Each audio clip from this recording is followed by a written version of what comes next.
Empezamos a ver este tema hace 8 días y vamos a continuar.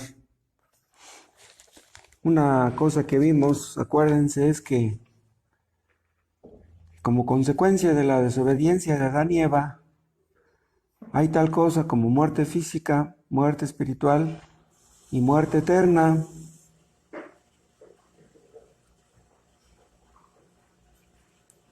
La muerte física ocurre cuando el alma se separa del cuerpo.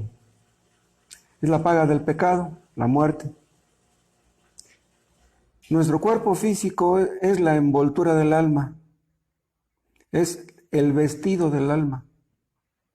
Y cuando una persona muere, el alma parte con Dios, si era cristiano. En ese momento el cuerpo deja de funcionar. El cuerpo está compuesto de 30 elementos químicos y ese cuerpo retorna a la tierra de donde fue tomado. Polvo somos y en polvo nos convertimos. La muerte espiritual es la separación del alma respecto de Dios.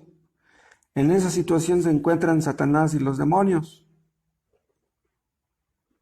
y todos los descendientes de Adán que no son convertidos, muertos en sus delitos y pecados.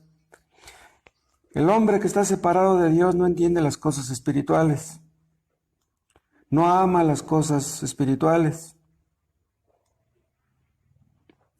El hombre necesita nacer de nuevo por el poder del Espíritu Santo para que pueda entender esas cosas. Y la muerte eterna, vimos, acuérdense, es la muerte espiritual, pero ya permanente. Algo que es irreversible. Y esa muerte la tienen todos los que ya están en el infierno. Y que un día van a ser trasladados al lago de fuego, como nos dice Apocalipsis en el capítulo 20. Pero vean, en este mundo, los peores pecadores son capaces de hacer cosas buenas, algunas cosas buenas. ¿Saben por qué? Por la gracia común de Dios, tema que hemos analizado en alguna ocasión. Pero los que ya están en el infierno ya son incapaces de hacer algo bueno. No pueden. El hombre más malo puede hacer algunas cosas buenas en este mundo, pero en el infierno nadie puede hacer algo bueno. Los que están en el infierno ahora están sufriendo ya la ira de Dios que se ha descargado sobre ellos y que posará sobre ellos eternamente. Los que están ya en el infierno entienden cuánto odia Dios el pecado. No lo pueden entender aquí, pero lo van a entender allá.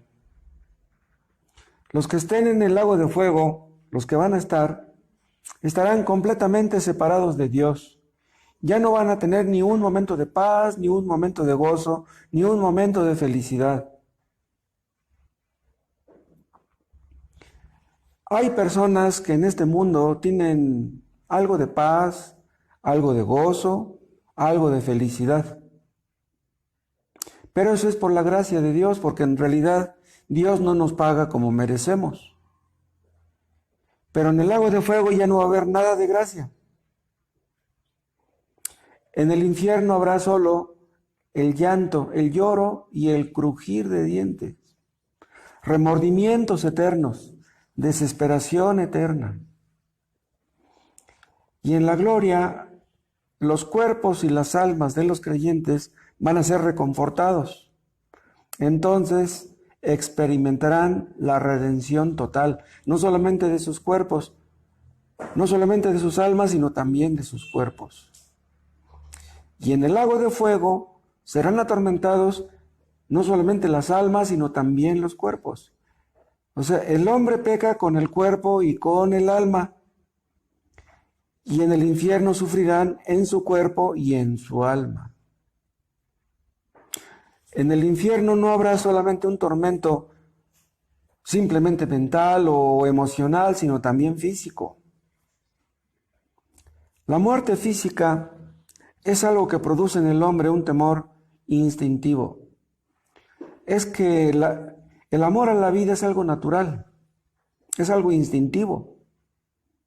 Y lo mismo ocurre con el temor a la muerte. Hay algunos que enseñan tal cosa como la aniquilación de las almas. Ellos piensan que cuando una persona muere, deja de existir para siempre. Ya no tendrá conciencia de nada. Eso se llama la aniquilación de las almas. O sea, son personas que no creen que existe el infierno.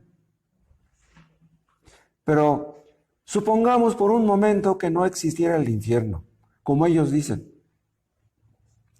Supongamos que el destino eterno de los hombres fuera el sepulcro. Si eso fuera cierto, entonces no cabría el temor a la muerte. Sabemos que todos tenemos que morir. Pero el hombre tiene un temor instintivo a la muerte. No simplemente por la muerte en sí, sino por lo que hay detrás de la muerte. A simple vista, la muerte es aniquilación. Pero vean lo que estoy diciendo, a simple vista. La muerte aparentemente es la no existencia. Una persona que muere, podríamos pensar que pues vuelve al mismo estado en donde estaba antes de nacer. ¿En dónde estaba una persona antes de nacer? Pero al morir, vean, ocurren muchas cosas que están implícitas en la idea de que hay algo más que el simple hecho de que una persona muera y que se la tienen que comer los gusanos. Cuando morimos, perdemos todas nuestras posesiones. Y las fuentes de gozo a las que estábamos acostumbrados, todas se acaban. Se rompen todos los lazos sociales, los lazos, los vínculos familiares. Así es la muerte a simple vista. O como dice el predicador en el libro de Eclesiastés, todo lo que pasa debajo del sol.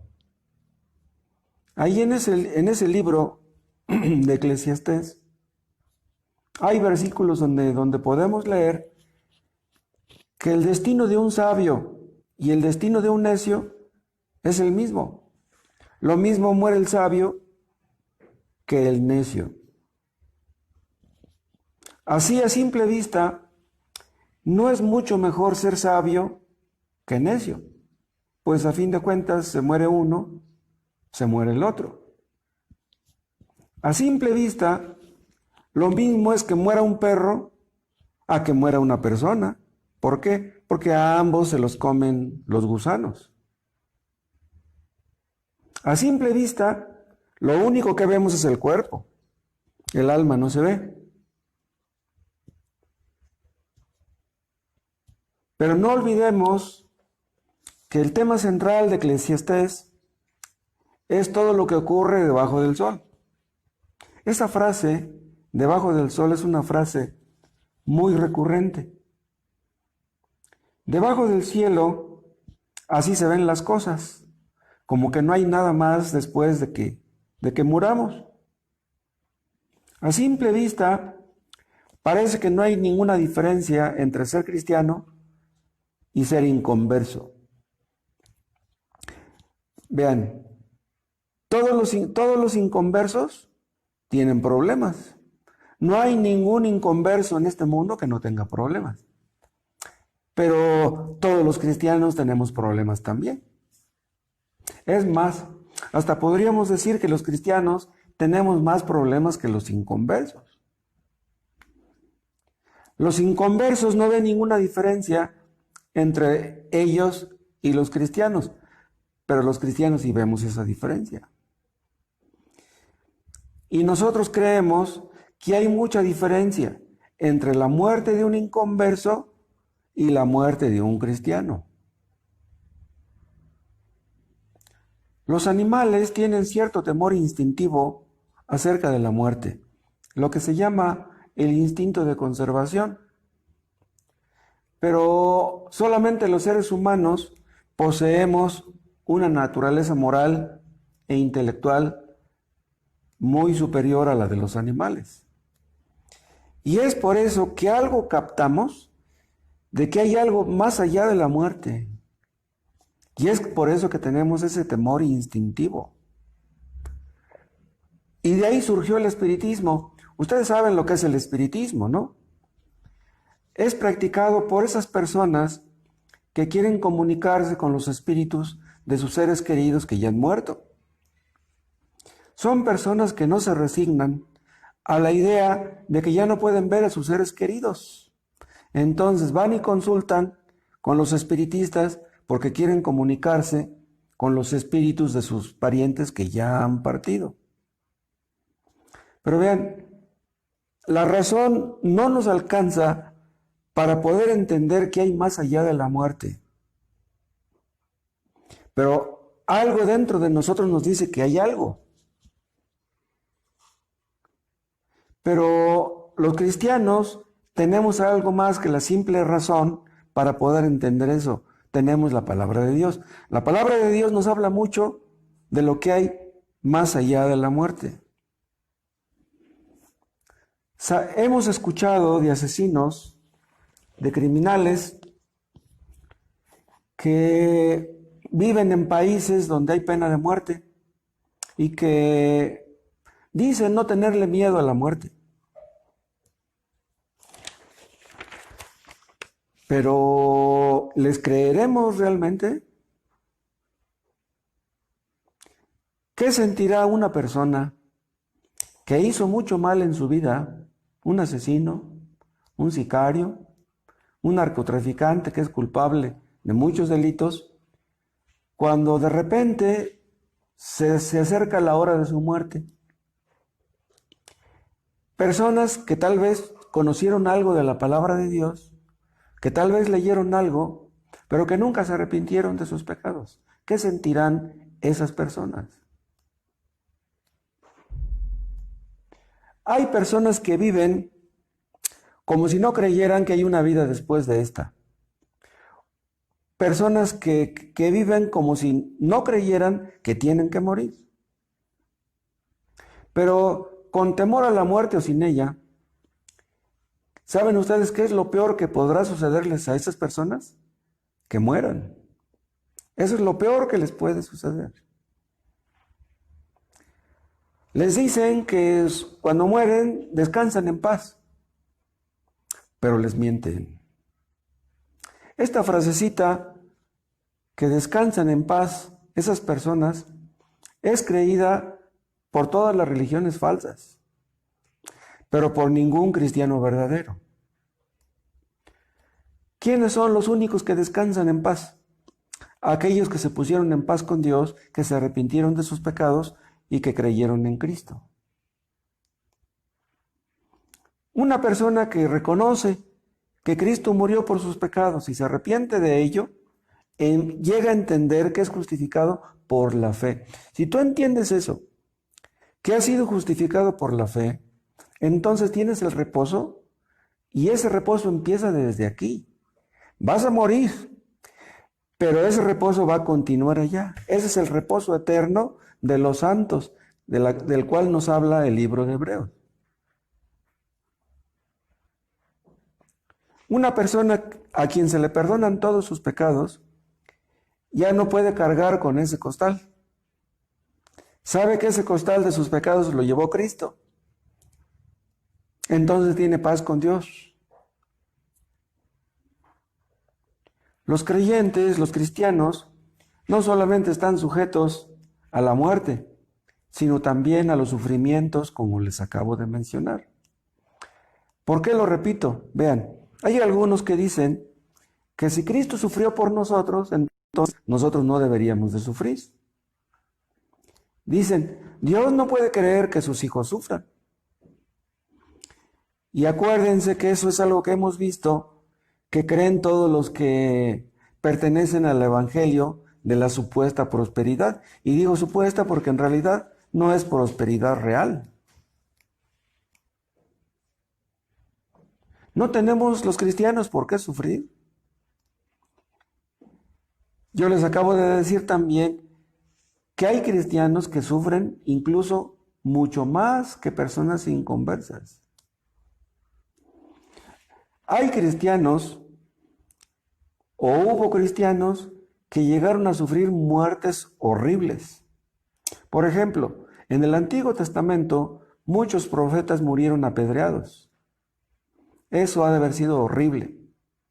Los apóstoles, la mayoría de ellos fueron martirizados. Esteban murió apedreado también. Los mártires de la Edad Media pues los ahogaban, les explotaban el cerebro, les sacaban los ojos, los mataban horriblemente, los quemaban vivos. Y todos ellos eran inocentes. Pero los sufrimientos de los cristianos no son penales, no son punitivos, no son debido a algún pecado que ellos tengan. ¿Por qué? Porque los sufrimientos que corresponden a su pecado ya los sufrió Cristo. O sea, Cristo murió por nuestros pecados. Entonces, nosotros no vamos a sufrir por esos pecados. Cristo ya sufrió por ellos. Pero de todas maneras, les estoy diciendo que los cristianos a menudo sufrimos en este mundo. Pero ¿por qué los cristianos tenemos que sufrir en este mundo? Vean, Dios nos disciplina a través del sufrimiento. Dios nos enseña. Dios nos educa, podríamos decirlo también. Dios, a través del sufrimiento, nos perfecciona, moral y espiritualmente. Y si un cristiano tiene que morir, esa muerte le sirve a él, le beneficia a él, le conviene a él y le puede servir también incluso a sus familiares. Para que recuerden que así como su pariente cristiano está muriendo, ellos tendrán que morir también.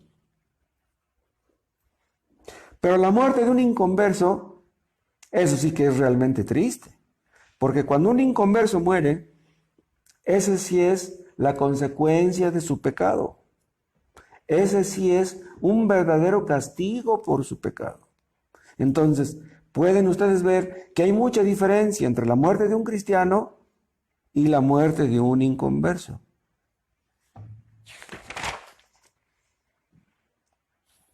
Aunque para el cristiano la muerte es un mal natural, de parte de Dios es bondad. Dios saca bien del mal y con más razón de ahí. ¿Qué pierde un cristiano cuando muere? La muerte es ganancia para él. Suele suceder que Dios usa la muerte para que sus hijos reciban un beneficio. Incluso, repito, en esta vida. Porque todas las cosas ayudan a bien, incluso la muerte. Si tú amas a Dios y llegas a morir, nada te va a beneficiar más que eso. Aunque Cristo murió por los cristianos, por los creyentes, y Dios aceptó su muerte en lugar de la nuestra, eso fue un acto de pura gracia. Pero vean, aunque somos objetos de la gracia de Dios, eso no significa que Dios va a pasar por alto nuestra disciplina. O sea, si Dios tiene que disciplinarnos, pues nos va a disciplinar, de una manera o de otra. Los cristianos ya no somos culpables de algún pecado, porque Cristo ya pagó por ellos. Pero de todas maneras, la disciplina, el castigo, son cosa buena, son cosas saludables. Porque Dios nos perfecciona, repito, a través de esas cosas. Existen inconversos, hemos visto algunos de ellos, que nunca piensan en la muerte, pero ya después, cuando conocen el Evangelio, empiezan a sentir cierto temor. Temor de estar autoengañados, temor de haber perdido el tiempo durante tantos años, temor de que Dios pueda existir, temor de que Dios los vaya a castigar, temor de que hayan de morir sin haberse arrepentido. Y ese temor es bueno, Dios puede sacar cosas buenas de un temor de ese tipo.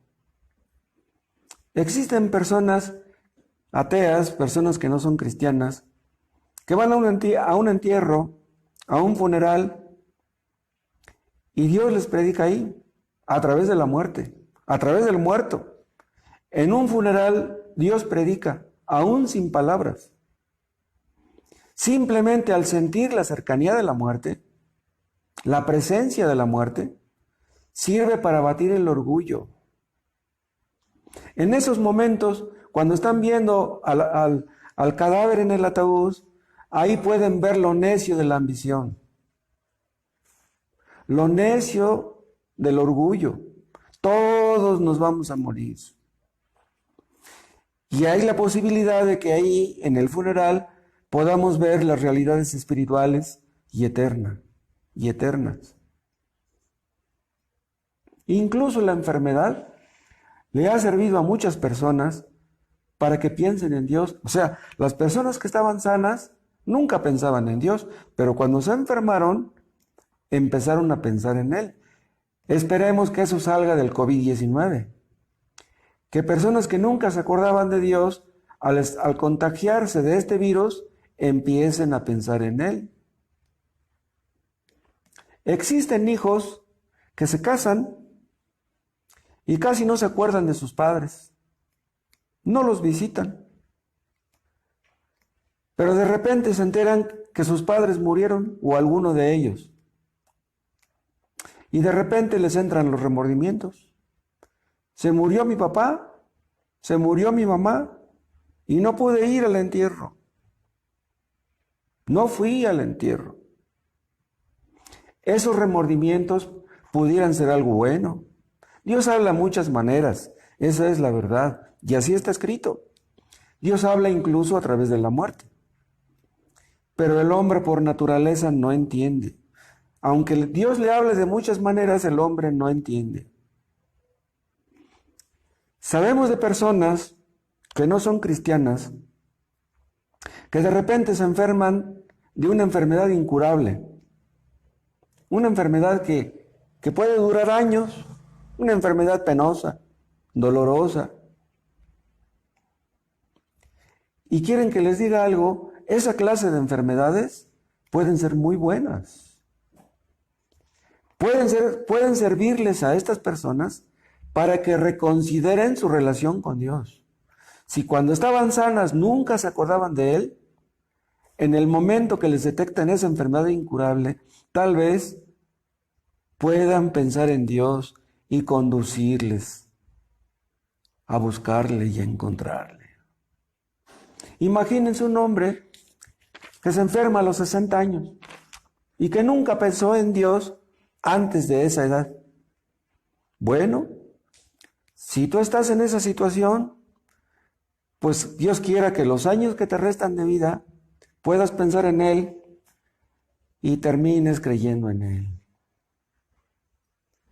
Hay ocasiones en que llega la muerte y arrasa con miles de personas, con cientos de miles, con millones de personas, como en este COVID, como en las guerras, como en otras pestes antes que esta. Dios habla fuertemente, grita fuertemente. Trata de revertir, trata de prevenir la depravación humana. Pero hay personas que aunque sufran, no aprenden la lección. ¿Qué pensarán los alemanes, por ejemplo, cuando ven películas acerca de lo que hizo Hitler? ¿Saben ustedes que la Primera Guerra Mundial la empezaron los alemanes? Y la Segunda también. ¿Qué quiere decir eso? Que la experiencia que tuvieron en la primera no les sirvió de nada. Empezaron también la Segunda. Y hablan algunos, dicen algunos, que Alemania podría empezar una tercera. ¿Quién sabe? ¿Saben ustedes que existen unas personas que les llaman neonazis? ¿Saben ustedes quiénes son los neonazis? Pues son personas que tienen la misma mentalidad de Hitler ahora, que han leído que Hitler mató a millones, pero ellos tienen la misma idea. que matarían a millones también si Dios lo permitiera. Si no existiera cierto temor a la muerte, ¿saben qué? La depravación haría la vida intolerable. Somos capaces de cometer un crimen. Cualquiera de nosotros pudiera cometer un crimen. Bendito sea Dios que mantiene bajo ciertas restricciones, ciertas limitaciones, la depravación humana. Porque si no lo hiciera, nos comeríamos unos a otros en este mundo. Para los inconversos, la muerte significa un castigo, como realmente es. Ahí se les acaba su sentido de seguridad. Estaban sanos, tenían dinero, se sentían seguros. Pero cuando la persona se muere y no se puede llevar ni una moneda. No querían pensar en la muerte, pero le sobreviene. No querían pensar en el más allá, pero ya cerca de su muerte están obligados a pensar en eso. Una persona que no es cristiana, que nunca quiso creer en Dios, que nunca quiso obedecer a Dios, ¿qué sentirá cuando siente que ya le queda poco tiempo de vida?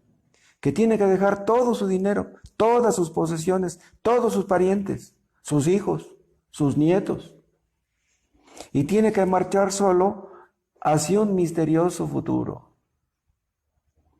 Huir hacia el valle de la muerte sin un salvador, sin nadie en quien apoyarse.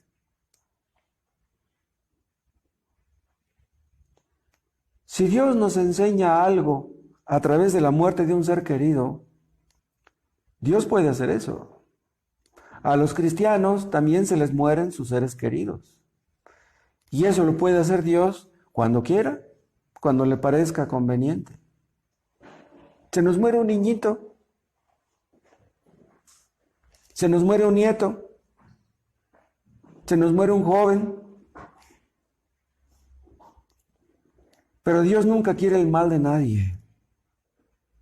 No nos gusta que se muera la gente que vive a nuestro alrededor. Pero Dios saca bien del mal. Y Dios siempre beneficia a su pueblo. Dios sabe por qué hace lo que hace. También sabemos de cristianos que tienen enfermedades dolorosas durante muchos años. Hemos hablado, por ejemplo, de Spurgeon, que durante muchos años tuvo aquella enfermedad tan fea. Ustedes han oído hablar también del doctor Lloyd Jones. ¿Saben de qué murió? De cáncer en la próstata. Y ese cáncer fue muy doloroso. Pero hay hombres malvados que llegan a los 80 años, a los 90, que vivieron rodeados de riquezas, llenos de salud, y de repente se mueren, pero de una muerte tranquila. No tienen dolores por su muerte. Pero ¿qué les espera después de eso?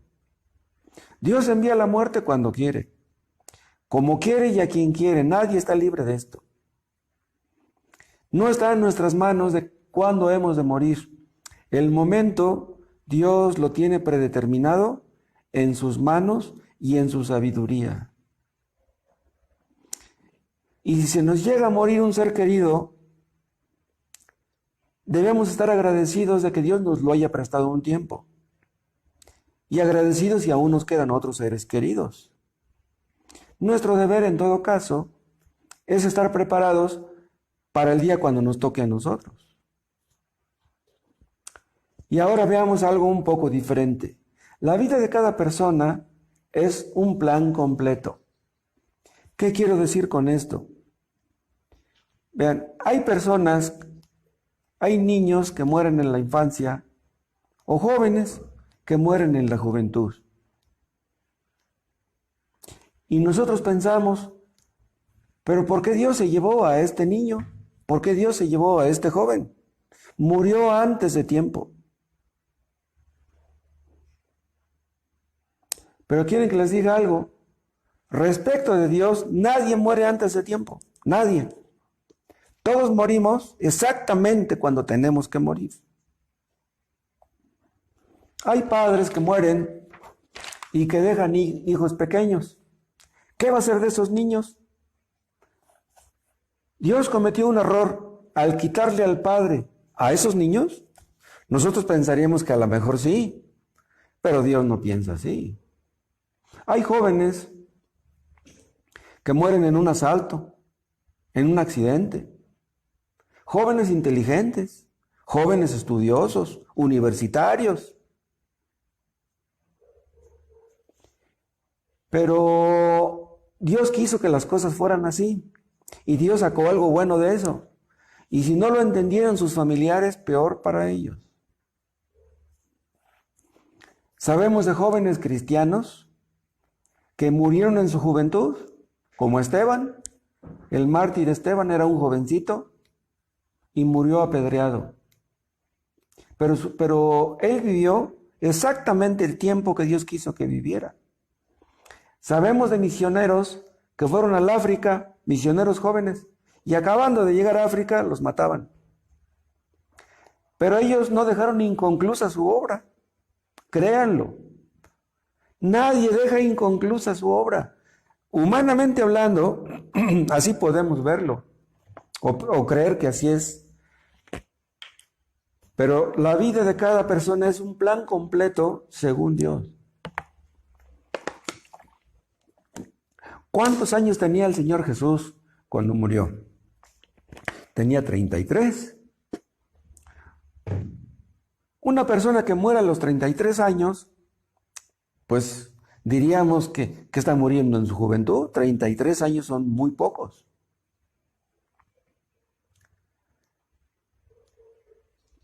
Los discípulos de Jesús pensarían tal vez por un momento que no era justo que siendo tan joven Cristo tuviera que morir. Ellos lo necesitaban. Él sanaba a los enfermos. Necesitaban de sus enseñanzas, de su predicación. Necesitaban de sus milagros. Su ayuda era muy necesaria en la iglesia primitiva. Pero la muerte de Cristo no era lo que la gente pensaba, lo que la gente suponía. Cuando estaba en la cruz, ¿qué dijo el Señor Jesús? Consumado es. ¿Qué quiso decir con esa palabra? Ya hice lo que tenía que hacer. Para lo que yo vine al mundo, ya todo lo hice. En Juan 17:4 dice Jesús, he acabado la obra que me diste que hiciese. Vean, todavía no moría, pero un poco después de Juan 17, lo arrestan y lo llevan a la cruz. Dice, he acabado la obra que me diste que hiciese. O sea, Cristo no dejó nada inconcluso. En sus pocos años que vivió, Él cumplió con el plan completo de Dios. Desde el punto de vista humano, su ministerio apenas estaba empezando. Apenas tenía 3 años. Pero Cristo hizo en 3 años cosas grandes y maravillosas. Desde el punto de vista divino, la obra de Cristo se terminó, se concluyó. Y lo mismo pasó con el apóstol Pablo. No sabemos qué edad tendría el apóstol cuando murió, pero las iglesias que él fundó, a las que él les escribió sus epístolas, pues ellos hubieran querido retenerlo. Les dolería mucho que muriera, pero Dios quiso llevárselo. El apóstol Pablo dice en una de sus epístolas, he acabado la carrera.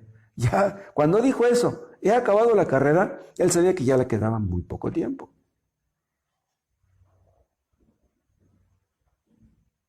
Vamos a suponer que muere una joven madre que va a dejar a su hijo pequeñito, huérfano.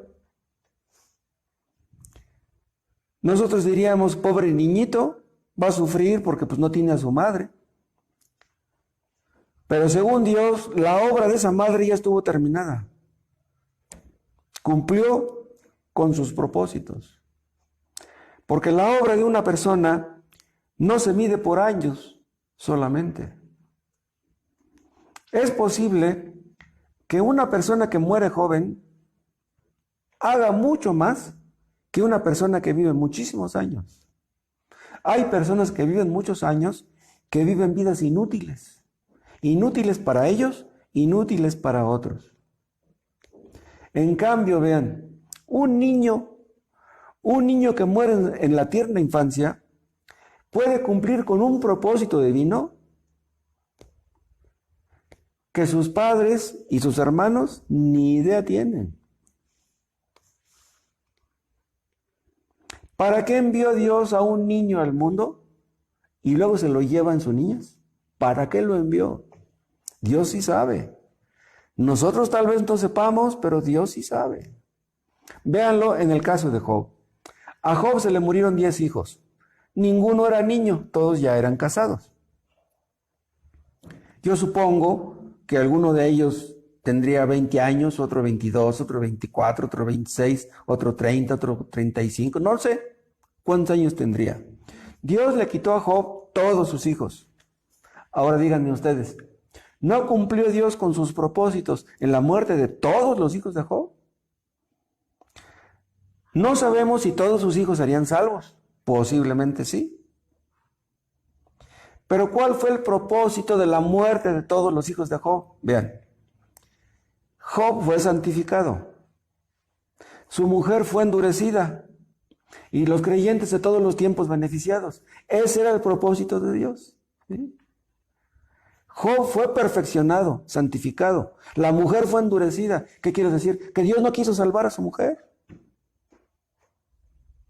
Y Dios nos bendijo a través de la muerte de todos esos hijos a todos los cristianos de todos los tiempos. Dios no cometió ninguna injusticia, ninguna crueldad al quitarle sus hijos a Job. Nosotros tal vez quisiéramos alargar nuestra vida, pero no está en nuestras manos el alargarla. Los límites los ha establecido Dios. Vamos a morir cuando Él diga. ¿Qué es lo que tenemos que hacer nosotros? Bueno, lo que nos corresponde es cuidarnos, cuidar nuestra salud. Pero sabemos que aunque la cuidemos, aunque nos cuidemos, pudiéramos morir en cualquier momento. Pero debemos aprender a pensar con sobriedad acerca de la muerte. Dios no nos ha prometido una paz continua en este mundo. Hoy tenemos paz, mañana quién sabe. Hoy estamos sanos, mañana quién sabe. Hoy estamos vivos, mañana quién sabe. Tal vez creamos que todo va a salirnos bien mañana y pasado mañana, pero quién sabe. No se les olvide, hermanos, que a Dios le preocupa más nuestro carácter que nuestra felicidad. Si somos felices o no, eso no es lo importante. Lo que es importante es que nos apartemos del pecado. Eso es lo que Dios quiere.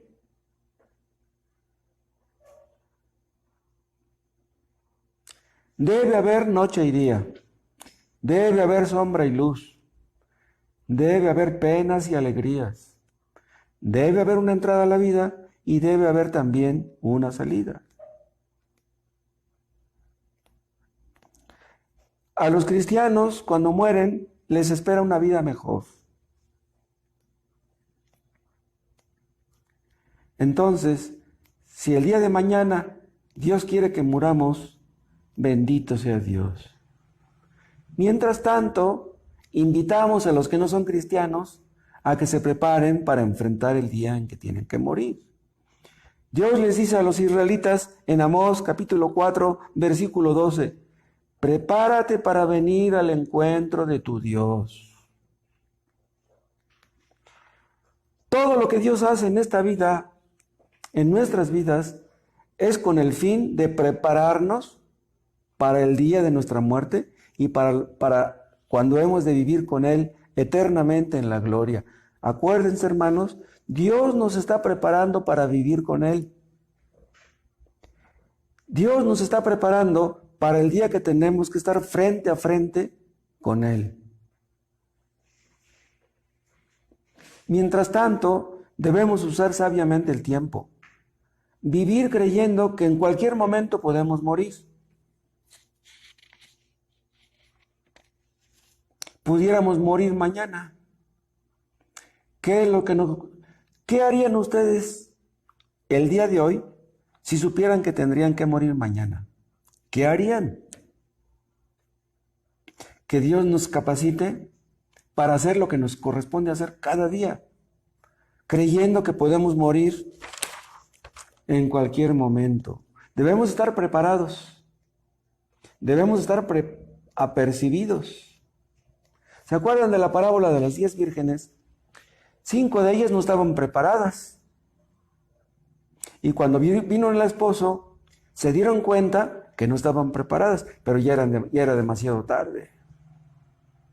Las vírgenes que estaban preparadas entraron con Cristo a las bodas.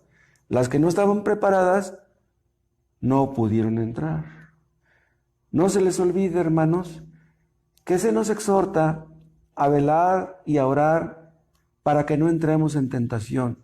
Debemos estar despiertos, vigilantes, conscientes de que en cualquier momento nos puede tocar a nosotros.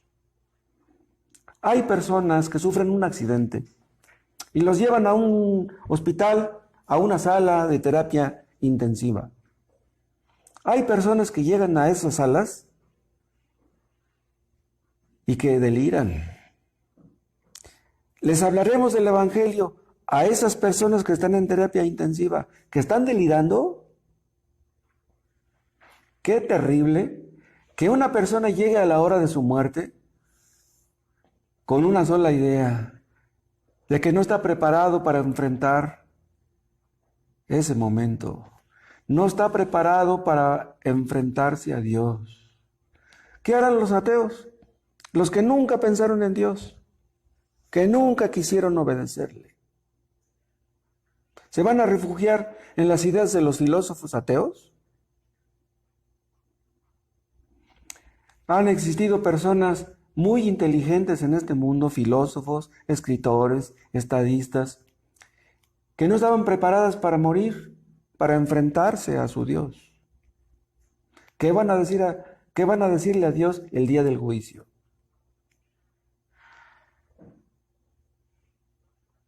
¿Qué dirán todos aquellos que conocieron la palabra de Dios, que tenían una Biblia en casa, que escuchaban predicaciones, pero que nunca se arrepintieron?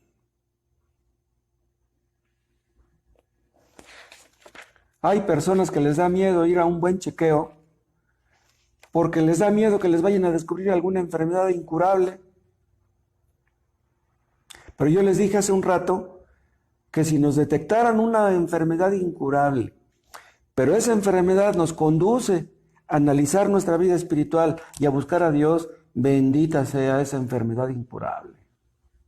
Hay personas que mueren de un ataque cardíaco, hay personas que mueren por una bala perdida, y dicen, pues no sufrió, no le dolió su muerte, tuvo una muerte muy tranquila. Pero ¿qué le espera del otro lado a esa persona? Imagina una persona que llegó a los 90 años, que tuvo hijos, que tuvo nietos, que tuvo bisnietos, parientes que eran cristianos, que le hablaron de Dios y nunca quiso entender.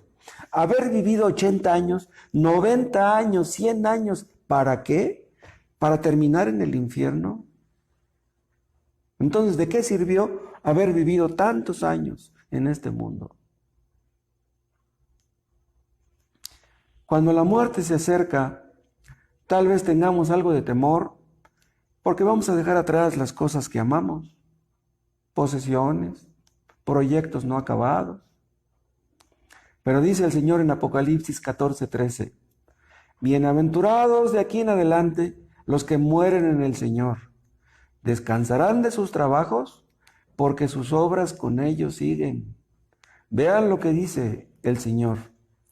Bienaventurados de aquí en adelante los que mueren en el Señor. Descansarán de sus trabajos porque sus obras con ellos siguen. ¿Qué quiere decir esto? Que todas las buenas obras que hacen los cristianos en este mundo se las llevan. Vean, los ricos no se pueden llevar su dinero. Pero si tú hiciste buenas obras en este mundo, te las vas a llevar. Se van a ir contigo. Esas son las posesiones espirituales. Son las riquezas espirituales que sí te puedes llevar. Las materiales no te las puedes llevar, pero estas sí. Por eso Cristo exhortaba a sus seguidores: haceos tesoros en el cielo.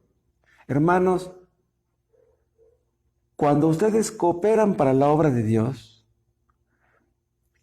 están ustedes invirtiendo su dinero. ¿Me explico? Están invirtiéndolo porque ese dinero será usado para ganar almas, para predicar el Evangelio. A la luz de las Escrituras, el único dinero que poseemos, ¿saben cuál es? El que damos. El único dinero que poseemos es el que damos. En cambio, si somos egoístas y si vivimos para nosotros mismos, las cosas serán muy diferentes. Hay personas que casi nunca piensan en que tienen que morir hasta que se ven obligados a hacerlo. Pero eso no es de sabios. ¿Quién de nosotros es el siguiente en la lista? Hace unos días murió un hermano de Tlaxcala. Hace unos días murió un hermano de Irapuato. Hace algunas semanas murió una hermana de Cancún. ¿Quién es el siguiente en la lista? ¿Alguno de nosotros que estamos aquí?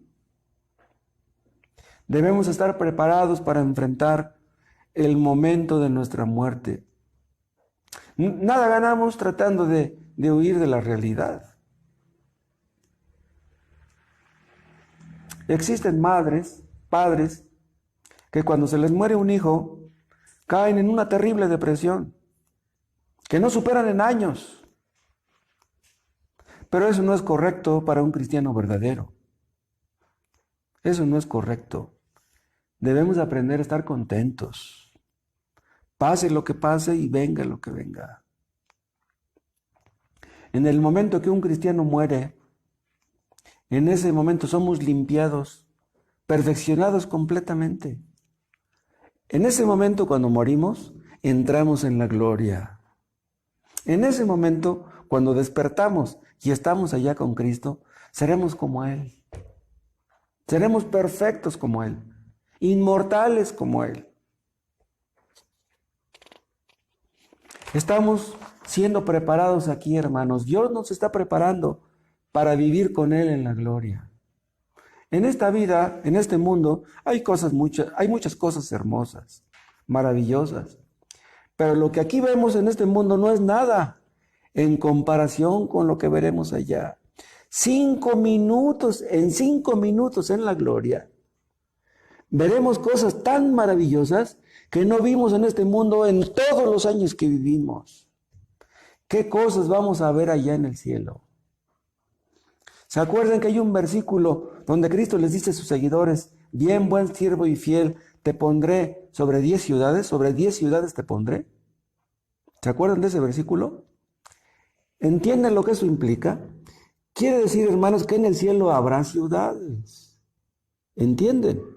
En el cielo habrá ciudades, habrá edificios, habrá calles. Caminaremos por esas calles.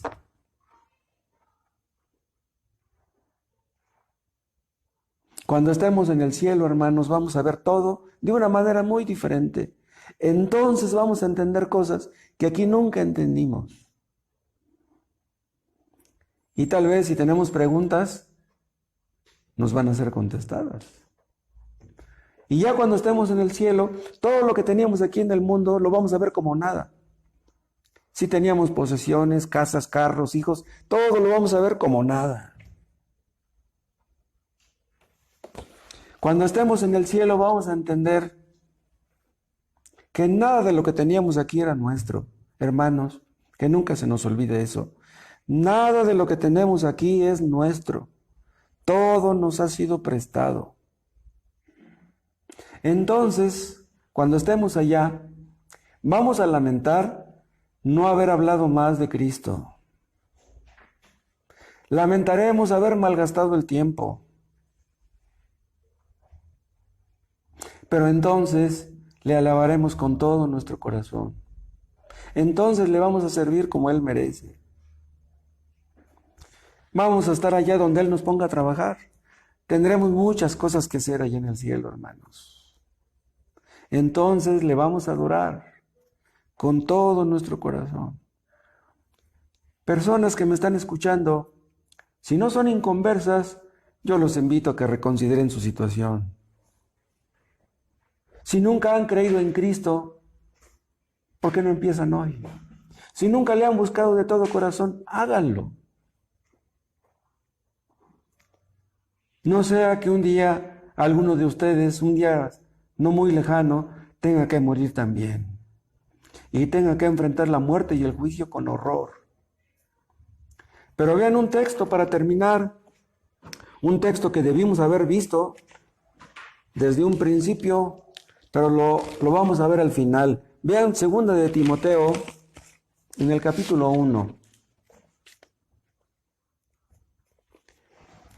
2 de Timoteo 1, y dice, está hablando de Cristo y dice en el 9. 2 de Timoteo 1, 9. Quien nos salvó y llamó con llamamiento santo, no conforme a nuestras obras, sino según el propósito suyo y la gracia que nos fue dada en Cristo Jesús antes de los tiempos de los siglos. Vean, está hablando de la gracia. Ahora ven el 10. Pero que ahora ha sido manifestada por la aparición de nuestro Salvador Jesucristo. Y vean lo que dice al final. El cual quitó la muerte y sacó a luz la vida y la inmortalidad por el Evangelio. Cree en el Evangelio y tendrás vida y tendrás inmortalidad. Esto lo hizo Cristo muriendo en la cruz. Cristo quitó la muerte y sacó a luz la vida y la inmortalidad por el Evangelio. ¿Entienden esto? Para los cristianos la muerte ya no existe. Sí, todos vamos a morir. Pero aquí se está refiriendo a la muerte eterna. Cristo quitó la muerte eterna y sacó a luz la vida y la inmortalidad por el Evangelio. Cree en Cristo y tendrás vida eterna. Y esa vida eterna empezará aquí y nunca, nunca se acabará.